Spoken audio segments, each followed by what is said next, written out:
Hello all, एक बार फिर से स्वागत है आप लोगों का इस नए सेशन में जहां पर हम एचपीएस मेंस के 2018 से लेकर 2020 के जो मेंस के पीवाईक्यूज हैं उनको रिवाइज करते हैं। दोस्तों आज का जो हमारा कंपोनेंट रहने वाला है वो है इंडियन पॉलिटी। जीएस2 की शुरुआत हम आज से कर रहे हैं। आप लोगों ने अभी तक जीएस1 के जितने भी पीवाईक्यूज थे लास्ट 3 ईयर के वो कवर कर लिए हैं और अब हम जीएस2 कवर करेंगे। दोस्तों इंडियन पॉलिटी अगर मैं बात करूं तो Indian polity is one of the most important component for the GS two paper. लगभग 1/3 पेपर जो आपका होता है वो इसी कंपोनेंट से आप लोगों को देखने को मिलेगा। तो इस कंपोनेंट को आप बिल्कुल भी हल्के में नहीं ले सकते और अगर आप एचपीएस एग्जाम क्लियर करना चाहते हो और जीएस2 में बहुत अच्छा स्कोर करना चाहते हो तो आपको इंडियन पॉलिटी बहुत अच्छे तरीके से प्रिपेयर करना पड़ेगा। अगर मैं पेपर का लेवल देखूं, एक सिंगल स्टेटमेंट में आपको जस्टिफाई करना चाहूं कि भाई पेपर का लेवल क्या होता है जीएस2 में इंडियन पॉलिटी का, तो इंडियन पॉलिटी का जो लेवल है वो मॉडरेट है, मतलब ना तो ज्यादा इजी है और ना ज्यादा टफ है। और अगर आप लोगों ने लक्ष्मीकांत की बुक पढ़ रखी है, एम लक्ष्मीकांत की बुक, तो उसी से आपका मेजर पेपर जो है वो आपका सॉल्व हो जाता है। ऐसा नहीं है कि आपको बहुत ज्यादा बड़ी बड़ी बुक्स पढ़नी पड़ेंगी, डीडी बसु, सुभाष कश्यप पे भी जाना पड़ेगा, नहीं। आप लोगों की सिंपल करंट अफेयर की नॉलेज होनी चाहिए, प्लस आप लोगों को लक्ष्मीकांत प्रिपेयर्ड होनी चाहिए, आपके एग्जाम की रिक्वायरमेंट मीट हो जाती है। देखिए हम क्वेश्चन को भी देख लेते हैं। देखिए आज हम जो पहला क्वेश्चन सॉल्व करने वाले हैं it is from the topic amending process and important constitution amendment and theory of basic structure. What is the basic structure theory regarding amendment of Indian constitution. ये 60 वर्ड 4 मार्क्स का question था। आपसे क्या पूछा है कि बेसिक स्ट्रक्चर थ्योरी व्हाट, क्या मतलब आपसे स्ट्रेट फॉरवर्ड क्वेश्चन पूछ ले कि भाई बेसिक स्ट्रक्चर थ्योरी है क्या। तो यहां पर आप लोगों ने सिंपल सी एक जो स्टार्टिंग करनी वो ऐसी करनी कि बेसिक स्ट्रक्चर थ्योरी के बारे में बता दिया कि भाई एक थ्योरी है जो कि सुप्रीम कोर्ट ने अपने आप इवॉल्व करी थी, कॉन्स्टिट्यूशन में कहीं भी मेंशन नहीं है, और जिसमें यह बताया गया कि पार्लियामेंट के पास अनलिमिटेड अमेंडिंग पावर है टू अमेंड द कॉन्स्टिट्यूशन। उसके पास ऐसा नहीं है कि बहुत लिमिटेड पावर, अनलिमिटेड पावर है, लेकिन इसका मतलब ये नहीं है कि वो कुछ भी अमेंड कर सके। मतलब सब्जेक्ट है वो, सब्जेक्ट टू द रेस्ट्रिक्शंस है कुछ। तो फॉर एग्जांपल अगर मैं बात करूं अमेंडिंग पावर की, तो parliament can amend anything subject to this restriction. तो जो रेस्ट्रिक्शन वाला पार्ट है वो बेसिक स्ट्रक्चर थ्योरी से आता है कि पार्लियामेंट कुछ भी अमेंड कर सकती है, लेकिन बेसिक स्ट्रक्चर जो हमारे कॉन्स्टिट्यूशन का है उसको ऑल्टर नहीं कर सकती। तो यही आपने स्टार्टिंग में लिखना है कि state that constitution of India has certain basic feature that can not be altered और destroyed through amendment by the parliament. ये आपने स्टार्टिंग में बता दिया कि बेसिक स्ट्रक्चर थ्योरी है क्या। फिर आपने बताया कि थ्योरी आई कहां से। भाई एक बहुत ही पॉपुलर केस था 24 अप्रैल 1973 को, जिसकी जजमेंट आई केशव नंदा भारती केस। ठीक है, केशव नंदा केरला के थे और बहुत ही इंपॉर्टेंट केस माना गया, जहां पर सुप्रीम कोर्ट ने कि जो 13 जज की बेंच थी उसने एक फाइनल वर्डिक्ट दी 7-6 के रेशो से कि हम अब पार्लियामेंट को अमेंडिंग पावर देते हैं अनलिमिटेड, लेकिन हम बेसिक स्ट्रक्चर थ्योरी भी दे रहे हैं जहां पर पार्लियामेंट अगर चाहे तो कुछ पोर्शन को अमेंड नहीं कर सकती। ठीक है, तो ये उस पर रेस्ट्रिक्शन लगा दी, तो ये आपने आगे बता देना है। उसके बाद इसका यूटिलिटी क्या है, बेसिक स्ट्रक्चर थ्योरी के आने से फायदा क्या हुआ। तो क्योंकि आपको यहाँ पर सिर्फ क्या बताने के साथ साथ उसकी वैल्यू बतानी पड़ेगी ना कि क्या जरूरत पड़ी इस पर्टिकुलर थ्योरी को लेकर आने की। दोस्तों हमारे कॉन्स्टिट्यूशन में अगर हम अमेंडिंग प्रोसेस की बात करें, क्योंकि यहाँ पर कहीं ना कहीं क्वेश्चन में अमेंडमेंट भी था ना regarding amendment of Indian constitution, तो अगर मैं अमेंडमेंट की बात करूं हमारे इंडियन कॉन्स्टिट्यूशन की, तो हम कहते हैं कि it is a blend of rigidity and flexibility. मतलब कुछ प्रोविजन को अमेंड करने के लिए स्पेशल प्रोसीजर है और कुछ जो प्रोविजन को ऑल्टर करने के लिए आप एक सिंपल लॉ की तरह जो प्रोसेस है फॉलो कर सकते हैं। तो बेसिक स्ट्रक्चर थ्योरी ने थोड़ा रिजिडिटी वाला जो पॉइंट है उसको और स्ट्रॉन्ग कर दिया कि अब अमेंडमेंट को और रिजिड बना दिया। तो ये इसकी यूटिलिटी थी। और प्लस जो नेसेसरी इंटरफेरेंस है बाय द एग्जीक्यूटिव या लेजिस्लेचर टू द कॉन्स्टिट्यूशन उसको भी अब रेस्ट्रिक्ट कर दिया। ऐसा नहीं है कि अगर मान लो कि गवर्नमेंट मेजोरिटी के साथ, बहुत बड़ी मेजोरिटी के साथ लोकसभा और राज्यसभा में रहती है तो वो कॉन्स्टिट्यूशन में कुछ भी ऑल्टर कर देगी, नहीं। अभी भी उसके ऊपर कुछ रेस्ट्रिक्शन है जो कि जुडिशरी ने in the form of basic structure theory लगा दी। तो यही आपका स्ट्रेट फॉरवर्ड आंसर होगा। This question is not tough, ठीक है, क्योंकि आप लोग बेसिक स्ट्रक्चर थ्योरी प्रीलिम्स में भी काफी पढ़ते हो। और दोस्तों खास बात यह है कि ये टॉपिक अगर आप पिछले 5 सालों में एचपीएस एग्जामिनेशन में देखो तो बार बार आप लोगों को देखने को मिलेगा। तो इस टॉपिक को तो आपने अच्छे तरीके से प्रिपेयर कर ही लेना है। Second question again it is not a very tough question, और अगर बच्चे ने प्रीलिम्स की तैयारी अच्छी करी है तो वो क्वेश्चन भी इजीली अटेम्प्ट कर लेगा। Describe the emergency powers of the Indian president. आपको बताना है कि हमारे प्रेसिडेंट की इमरजेंसी पावर्स क्या हैं, और ये टॉपिक है parliament and state legislature. Executive की जो फंक्शनिंग है वो यहां पर आती है।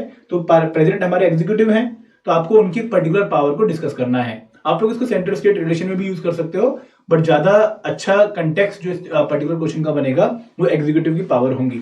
देखिए, अगर मैं अपने देश में इमरजेंसी प्रोविजन की बात करूं तो आर्टिकल 352 से लेकर आर्टिकल 360 जो है वो प्रोविजन से डील इमरजेंसी से डील करते हैं article 18 of India part 18 of Indian constitution में। अब यहां पर अगर हम तीनों तरह की इमरजेंसी की बात करें, नेशनल इमरजेंसी की बात करें, फाइनेंशियल इमरजेंसी की बात करें, या फिर हम बात करें हमारी प्रेसिडेंट रूल की जो कि स्टेट्स में लगाया जाता है, इन तीनों ही केसेस में अनाउंस करने वाली अथॉरिटी कौन है, प्रोक्लेम करने वाली अथॉरिटी कौन है, ये है प्रेसिडेंट ऑफ इंडिया।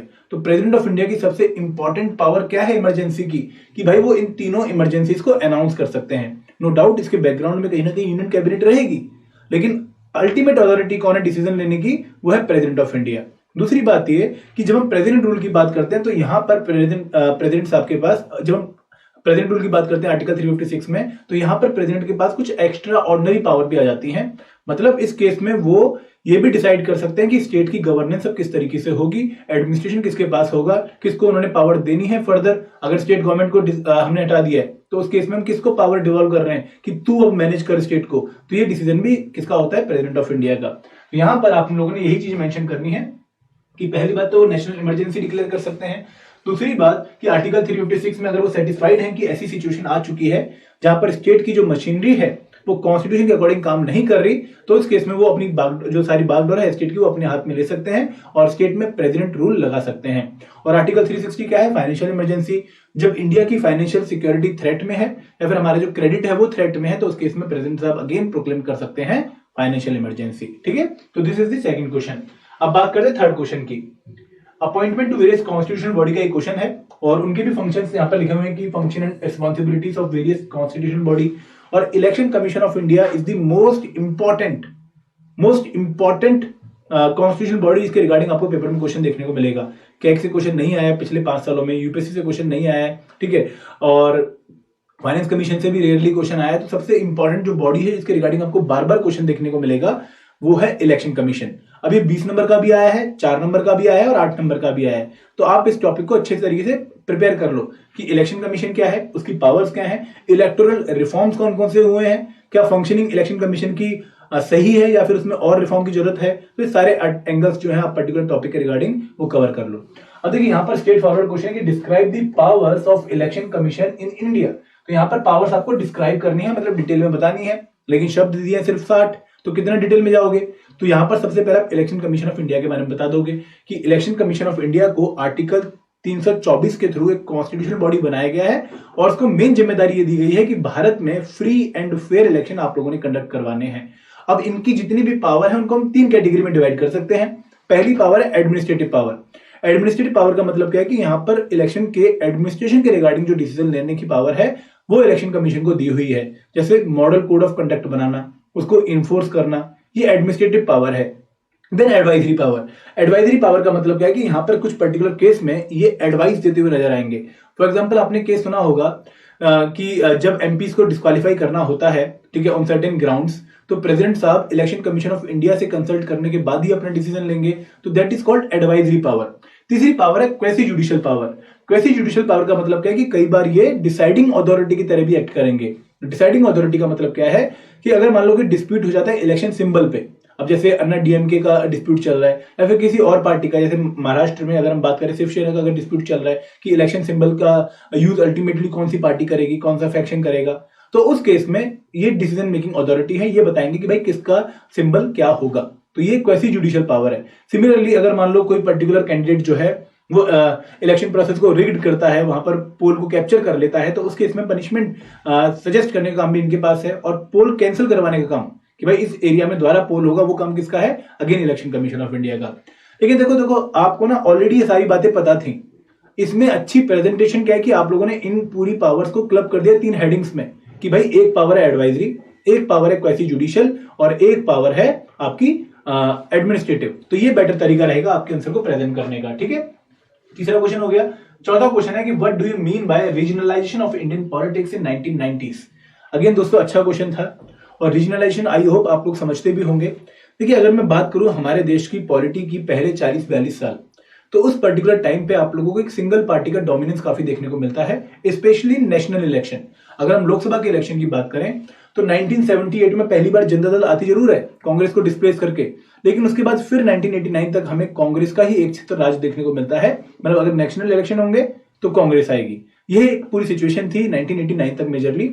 लेकिन उसके बाद हमें कुछ मेजर रीजनल पार्टीज डेवलप होती हुई दिखती हैं, जिसमें हम बात करें एसपी हो गई, बीएसपी हो गई, आरजेडी हो गई, ठीक है। साउथ की बहुत सारी पार्टीज हैं, अन्ना डीएमके हो गया, डीएमके हो गया, और भी बहुत सारी पार्टीज थी जिनका राइज हमें देखने को मिलता है। और ये राइज सिर्फ पार्टीज का नहीं था, राइज कहीं ना कहीं आपके रीजनल लीडर्स का भी था।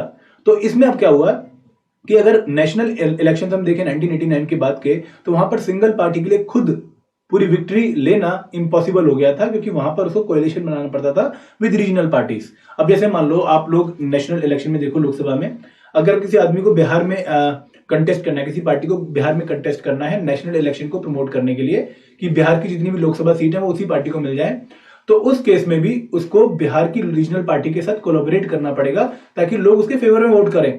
फॉर एग्जाम्पल अगर महाराष्ट्र में चाहती है बीजेपी की मुझे लोकसभा के जितनी भी सीट्स हैं यहाँ पर महाराष्ट्र में वो सारे सीट्स मुझे मिल जाएं, तो शिवसेना हो गई, ठीक है, नेशनल कांग्रेस है वहां पर, सॉरी एनसीपी है, नेशनल कांग्रेस पार्टी, तो उनसे कोलैबोरेट करना पड़ेगा। तो अगेन रीजनल पार्टीज का रोल अब बढ़ने लग गया।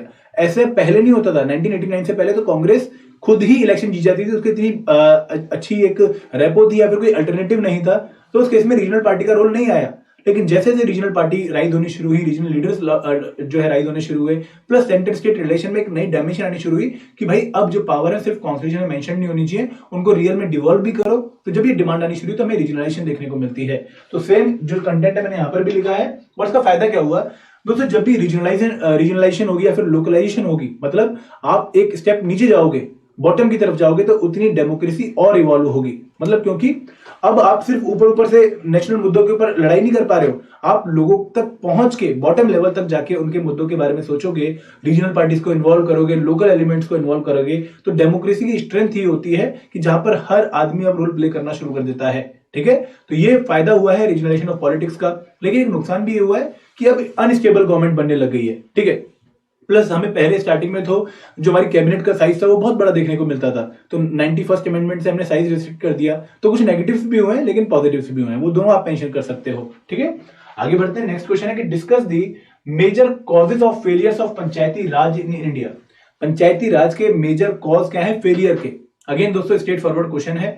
अब देखो यहां पर ना एक सिंगल कॉज नहीं है फेलियर का, आपको बहुत सारे कॉज देखने को मिलेंगे। फॉर एग्जाम्पल अगर हम बात करें कि पावर ही डिवॉल्व नहीं करी है स्टेट ने, क्योंकि 73rd अमेंडमेंट ने बोला था कि देखो इनको पावर डिवॉल्व कर दो, ये इनके 27 एलिमेंट है, इनके ऊपर इनको पावर डिवॉल्व करो, लेकिन वो नहीं दी।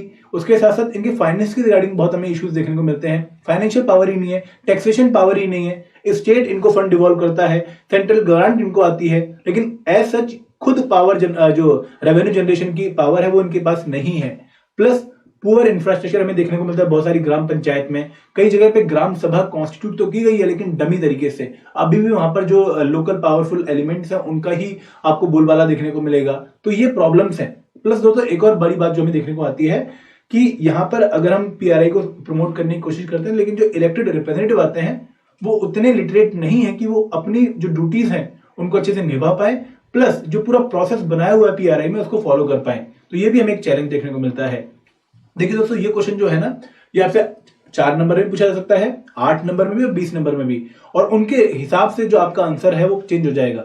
अब क्योंकि 4 नंबर का क्वेश्चन था तो यहाँ पर आपने स्ट्रेट फॉरवर्ड आंसर लिख दिया, लेकिन अगर यही क्वेश्चन आप लोगों का 8 नंबर का होता है या 20 नंबर का होता तो आपको प्रॉपर की फाइनेंशियल चैलेंजेस उनमें 1 2 3 4 पॉइंट, ठीक है, चैलेंज रिगार्डिंग पावर, तो वो आप अलग पॉइंट बनाते, तो फिर आप उसको डिफरेंट तरीके से प्रेजेंट करते। बट यहाँ पर क्योंकि 4 नंबर का क्वेश्चन था, आपने स्ट्रेट फॉरवर्ड तरीके से जो भी आपको फेलियर के कॉजेज नजर आते हैं वो आप प्रेजेंट कर सकते हो।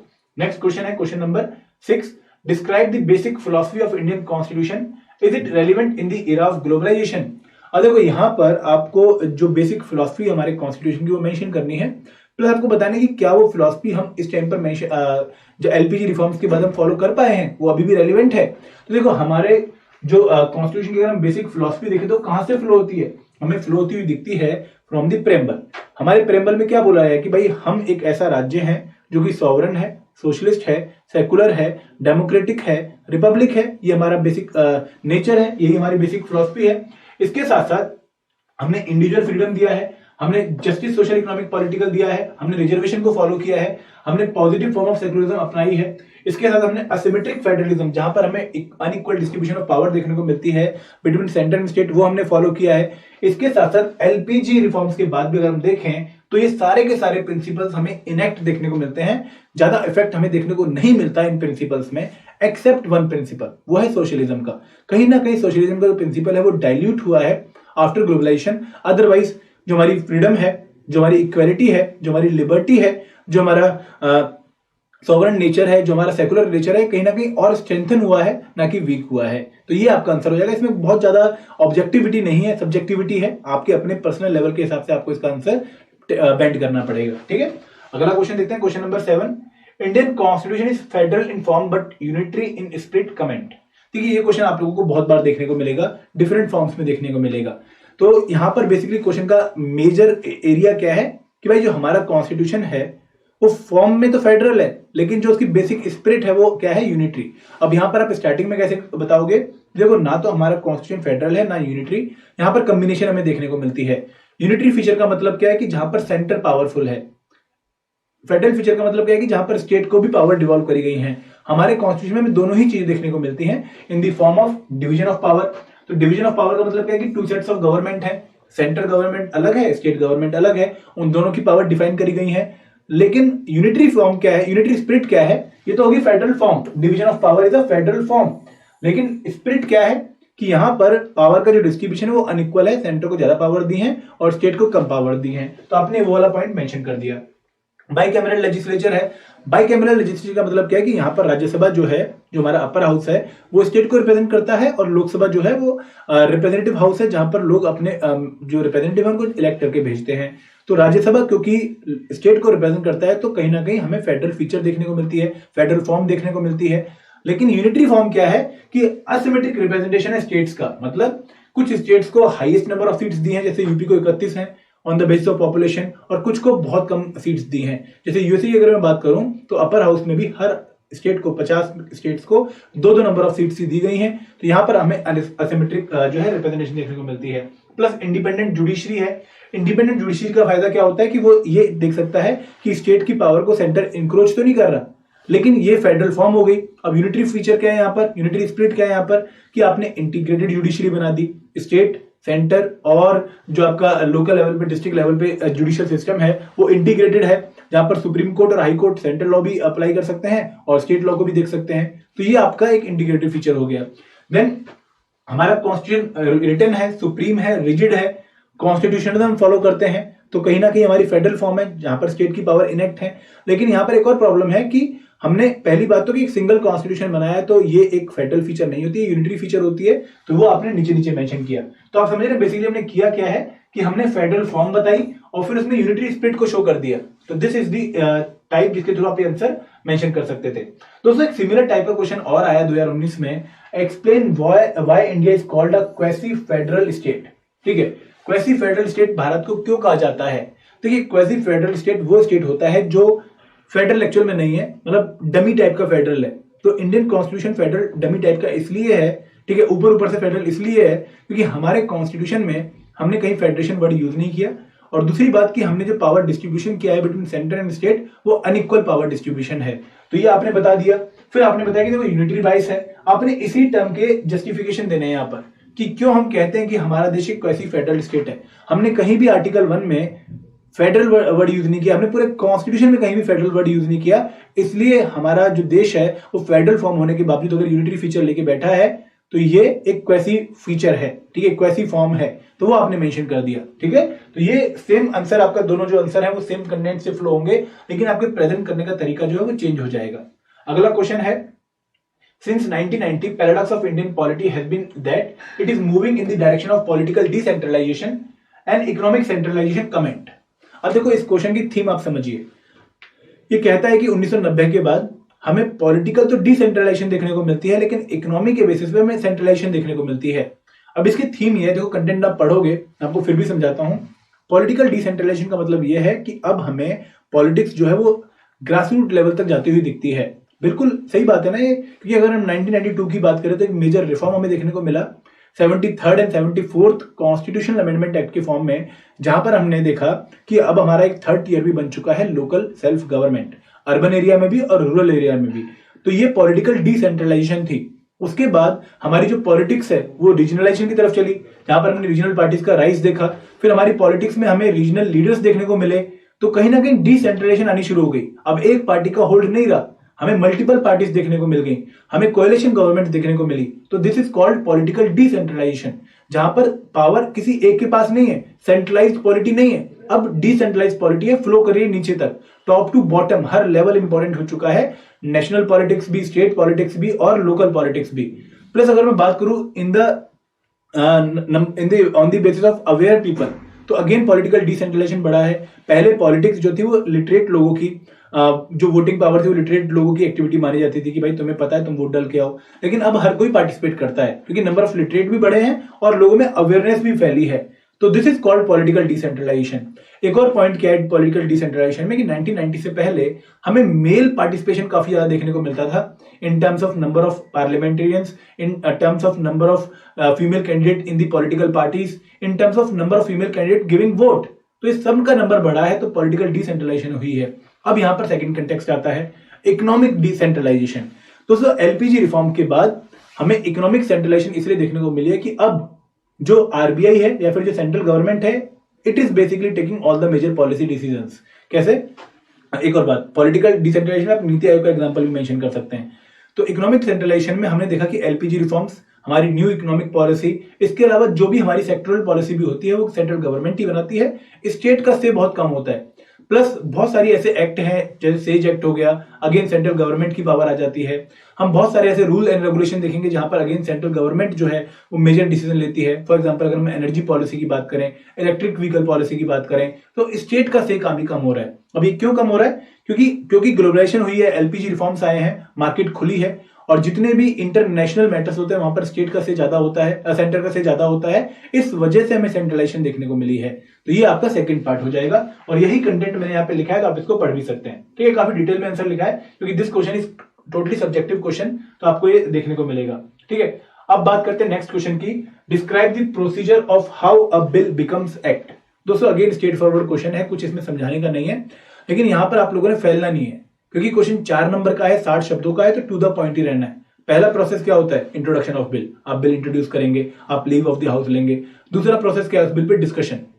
ठीक है, डिस्कशन में 3 तरीके होते हैं। पहले जनरल डिस्कशन होती है, उसका 3 तरीके होते हैं, कमेटी स्टेज, कंसिडरेशन स्टेज, और फिर आपका क्या होता है कि आप उस पर एक सिलेक्ट कमेटी या ज्वाइंट कमेटी को बिल भेज सकते हैं, वो आपका सेकंड स्टेज हो गया। और थर्ड स्टेज में क्या होता है कि आप थर्ड स्टेज में आप डिबेट जो है वो एक्सेप्टेंस पे कन्फाइन कर देते हैं कि भाई या तो रिजेक्ट कर लो बिल को या फिर एक्सेप्ट कर लो। उसके बाद चौथा स्टेप क्या होता है? बिल पास करना। और 5वां स्टेप होता है प्रेसिडेंट साहब को भेजना। अगर प्रेसिडेंट साहब को लगता है कि नहीं ज्वाइंट सीटिंग चाहिए तो ज्वाइंट सीटिंग करवा सकते हैं। तो ये आपका सिंपल क्वेश्चन था। नेक्स्ट क्वेश्चन है, what do you mean by judicial activism in India. दोस्तों अगेन ये टॉपिक ऐसा है, ये क्वेश्चन ऐसा है जो आप बार बार एचपीएस एग्जाम में देखोगे।